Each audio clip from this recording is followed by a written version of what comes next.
Está a cargo de Luis Manuel Villaseñor Cendejas.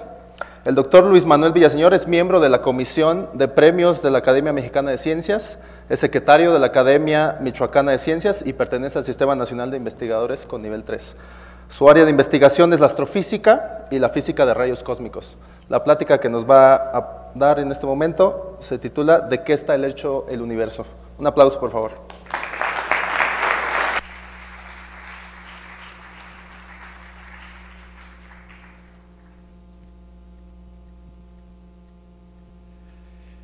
Gracias, muy buenas noches. Agradezco a Marco la invitación. Efectivamente, el tema de mi plática es algo muy antiguo. Los griegos de hace 2500 años ya se preguntaban esta misma cuestión de qué están hechas las cosas. La respuesta que dieron los griegos a esta pregunta de qué están hechas las cosas hace 2500 años, y cuando digo los griegos me refiero a algunos filósofos, es que todo está hecho de 4 elementos básicos: agua, tierra, aire y fuego. Curiosamente, este mismo esquema surgió en paralelo en otras culturas, en India, en China, en Japón. Lo que tienen en común todas estas ideas, pues es que están equivocadas. Desafortunadamente, ahora ya caemos en la cuenta de que para arrancarle los secretos a la naturaleza tenemos que usar mucho más que nuestra inteligencia y mucho más que la lógica. Tenemos que ensuciarnos las manos haciendo experimentos. Nuestra mejor respuesta a lo largo de todos estos años es que efectivamente las cosas están hechas de átomos, como ya lo decía un griego, un filósofo visionario, Demócrito. Sin embargo, nuestra respuesta es mucho más completa que eso. El átomo es muy peculiar, entendemos las leyes que rigen el comportamiento, que son muy diferentes de las leyes que rigen el comportamiento de los objetos grandes, que se llaman las leyes de Newton. En el caso del átomo se llaman las leyes de la mecánica cuántica, y también entendemos bastante cómo es que funciona. Para ponerlo en términos de fútbol, imagínense que el balón de fútbol, que mide 22 centímetros, es un protón. Entonces, una pelota de gimnasia que mide más o menos un metro de diámetro sería el núcleo. Entonces, el núcleo está lleno de protones y de neutrones, ¿no? Y en esa misma escala, como se ve aquí, los electrones estarían dándole vueltas al núcleo a alrededor de 10 kilómetros, unos más lejos, unos más cerca, de manera que el núcleo es algo muy misterioso. El 99.9% de su masa está concentrada en el núcleo. El átomo es algo que apenas estamos captando, a pesar de que llevamos ya mucho tiempo, todo el siglo pasado, ya tratando con átomos. Es muy difícil relacionarlo con la vida diaria porque se comporta en forma muy diferente. Y en esta misma analogía, si decimos que un protón es un balón de fútbol, entonces los componentes del protón y del neutrón, que se llaman quarks, tienen dimensiones de alrededor de 0.2 milímetros, o sea, sumamente pequeñas, mucho menores que la cabeza de un alfiler. Para entender cómo es que están hechas las cosas, se requieren 3 ingredientes. Uno es los aceleradores de partículas, que aquí vemos que nos sirven para ver a distancias muy pequeñas. Por otro lado, también los aceleradores nos sirven para convertir la energía de movimiento de las partículas en masa a través de la fórmula mejor conocida en la física, que es la equivalencia entre masa y energía, que derivó Einstein hace ya más de 100 años, de manera que a través de acelerar a las partículas, cuando se hacen chocar, de ahí pueden surgir partículas mucho más pesadas, como vamos a ver en un momento. Este es el proceso inverso de lo que ocurre en el Sol. El Sol constantemente está convirtiendo masa en energía, y en estos aceleradores es lo inverso, se convierte energía de las partículas aceleradas en masa. Y también los aceleradores nos sirven para relacionar las condiciones del laboratorio con condiciones tempranas que pudieron existir al inicio del universo. y todo esto, la ventaja es que se puede hacer de manera controlada. Para que tengan una idea, es el acelerador más grande del mundo actualmente, se llama el Gran Acelerador de Hadrones, es mejor conocido por sus siglas en inglés, Large Hadron Collider. Está en la frontera entre Suiza y Francia, muy cerquita de la ciudad de Ginebra. Si alguna vez van ustedes, seguramente pueden ir a visitarlo. Aquí como referencia del tamaño de circunferencia, que son 27 kilómetros, está el aeropuerto de Ginebra ahí del lado derecho. Es una fotografía del túnel que se encuentra a una profundidad de 100 metros, que consta de muchos imanes, más de 10,000 imanes, de los cuales la mayoría son imanes superconductores.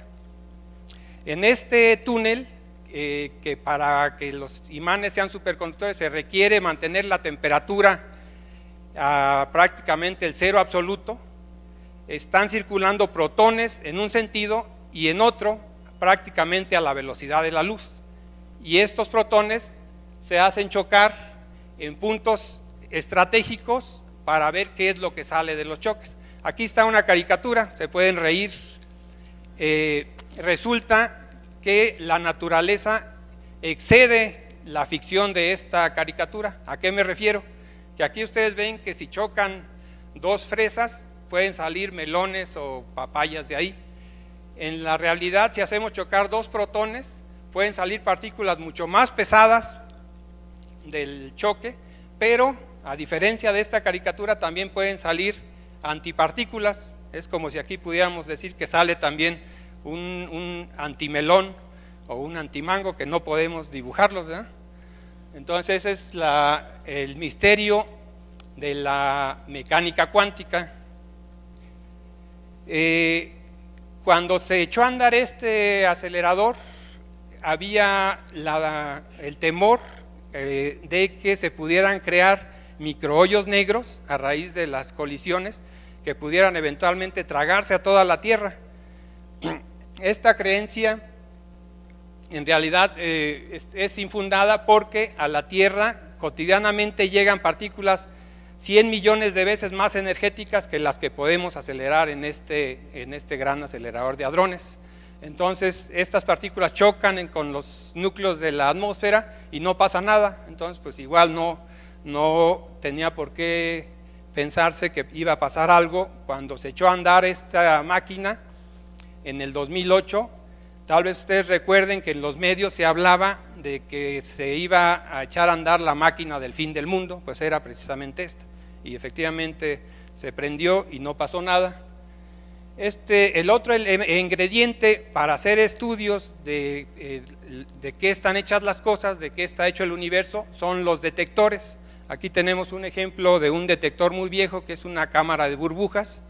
Se pone el funcionamiento, no es exactamente similar, pero es análogo a las estelas de condensación que dejan los aviones bajo ciertas condiciones atmosféricas.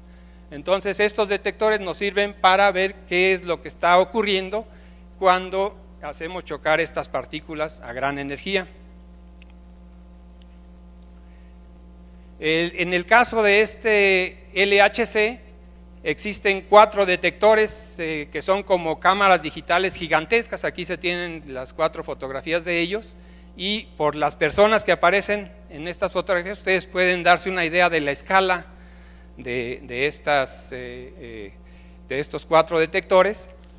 El hecho de que efectivamente en estos aceleradores se produce antimateria, pues también puede crear una preocupación. Ustedes tal vez vieron una película que se llama Ángeles y Demonios, ¿no?, cuya trama es precisamente que en este laboratorio CERN se roban 1/4 de gramo de antimateria.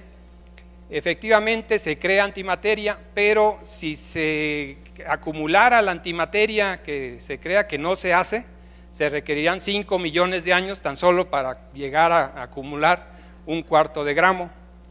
La antimateria es más común de lo que nos imaginamos en un plátano, que es rico en potasio. Uno de los modos de desintegración radioactiva del potasio produce antielectrones. Entonces hay un antielectrón en promedio cada 75 minutos.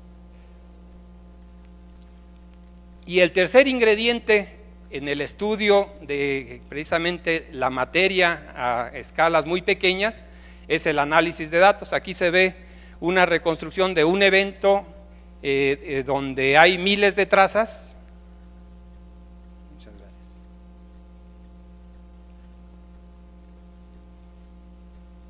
Y la cantidad de datos es enorme. Para que tengan una idea, cada 5 segundos se graba el equivalente de un DVD de datos. Entonces, en los varios meses que están funcionando los detectores, pues se acumula una gran cantidad de datos, y para poder analizar estos datos se requiere la colaboración de miles de computadoras distribuidas en todo el mundo, es lo que se conoce como una red de grid. De otra manera sería imposible hacer el análisis de datos. Entonces ahora la pregunta es, ¿qué se hace con estos datos?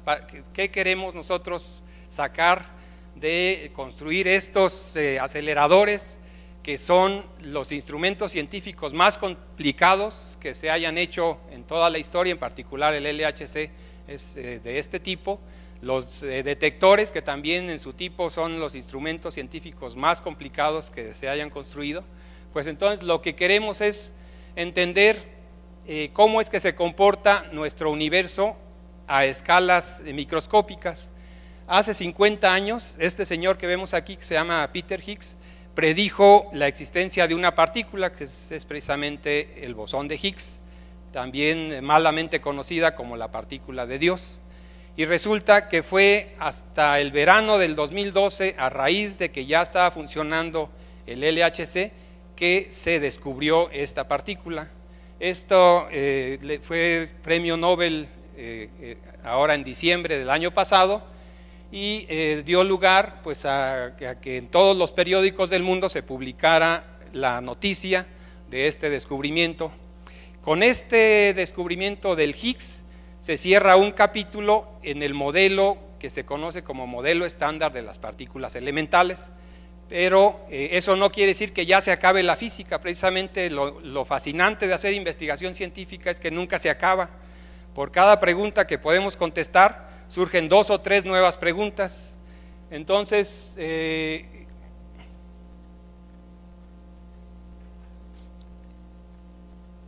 vamos a ver, para que le tengan una mejor idea de qué es el Higgs, una analogía es con un campo de nieve y con esquiadores. Entonces el Higgs es un campo que permea todo el espacio, así como la nieve que puede estar en todo el suelo de una montaña.